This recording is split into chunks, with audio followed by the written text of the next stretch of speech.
ಉತ್ತರಾಖಂಡದಲ್ಲಿ ನಡೆಯುತ್ತಿರುವ 38ನೇ ರಾಷ್ಟ್ರೀಯ ಕ್ರೀಡಾಕೂಟದಲ್ಲಿ ಕರ್ನಾಟಕ ಭರ್ಜರಿ ಪ್ರದರ್ಶನ ನೀಡುತ್ತಿದ್ದು ಎಲ್ಲಾ ರಾಜ್ಯಗಳ ಹಿಂದಿಕ್ಕಿ ಮೊದಲ ಸ್ಥಾನಕ್ಕೇರಿದೆ. ಜನವರಿ 28ರಿಂದ ಪ್ರಾರಂಭವಾಗಿರುವ ರಾಷ್ಟ್ರೀಯ ಕ್ರೀಡಾಕೂಟ ಫೆಬ್ರವರಿ 14ರವರೆಗೆ ನಡೆಯಲಿದೆ. ಸದ್ಯ ಹೆಚ್ಚು ಪದಕ ಗೆದ್ದ ತಂಡವಾಗಿ ಕರ್ನಾಟಕ ಎಲ್ಲ ರಾಜ್ಯಗಳ ಹಿಂದಿಕ್ಕಿ ಪದಕ ಪಟ್ಟಿಯಲ್ಲಿ ಅಗ್ರಸ್ಥಾನಕ್ಕೇರಿದೆ. ಈವರೆಗೂ 6 ಚಿನ್ನ, 2 ಬೆಳ್ಳಿ ಮತ್ತು 1 ಕಂಚು ಸಮೇತ ಒಟ್ಟು 9 ಪದಕಗಳನ್ನು ಕರ್ನಾಟಕ ತಂಡವು ಪಡೆದುಕೊಂಡಿದೆ.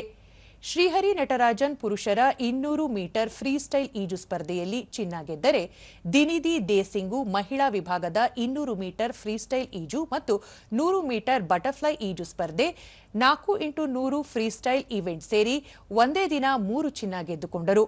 ಕ್ರೀಡಾಕೂಟದಲ್ಲಿ ಮಣಿಪುರ 4 ಚಿನ್ನ ಮತ್ತು 4 ಬೆಳ್ಳಿ ಸಮೇತ ಒಟ್ಟು 8 ಪದಕ ಪಡೆದು ಪದಕ ಪಟ್ಟಿಯಲ್ಲಿ 2ನೇ ಸ್ಥಾನದಲ್ಲಿದೆ. ನಂತರ 2 ಚಿನ್ನ, 3 ಬೆಳ್ಳಿ ಮತ್ತು 3 ಕಂಚು ಪದಕದೊಂದಿಗೆ 8 ಪದಕಗಳೊಂದಿಗೆ ಮಹಾರಾಷ್ಟ್ರ 3ನೇ ಸ್ಥಾನದಲ್ಲಿದೆ. ತಮಿಳುನಾಡು 1 ಚಿನ್ನ, 1 ಬೆಳ್ಳಿ ಮತ್ತು 2 ಕಂಚಿನ ಪದಕಗಳನ್ನು ಹೊಂದಿ 4ನೇ ಸ್ಥಾನದಲ್ಲಿದೆ. ದೆಹಲಿ, ಮಧ್ಯಪ್ರದೇಶ, ಒರಿಸ್ಸಾ, ಕೇರಳ, ಉತ್ತರಾಖಂಡ, ಬಿಹಾರ, ಗುಜರಾತ್ ಮತ್ತು ಪಶ್ಚಿಮ ಬಂಗಾಳ ಕ್ರಮವಾಗಿ ನಂತರ ಸ್ಥಾನದಲ್ಲಿವೆ.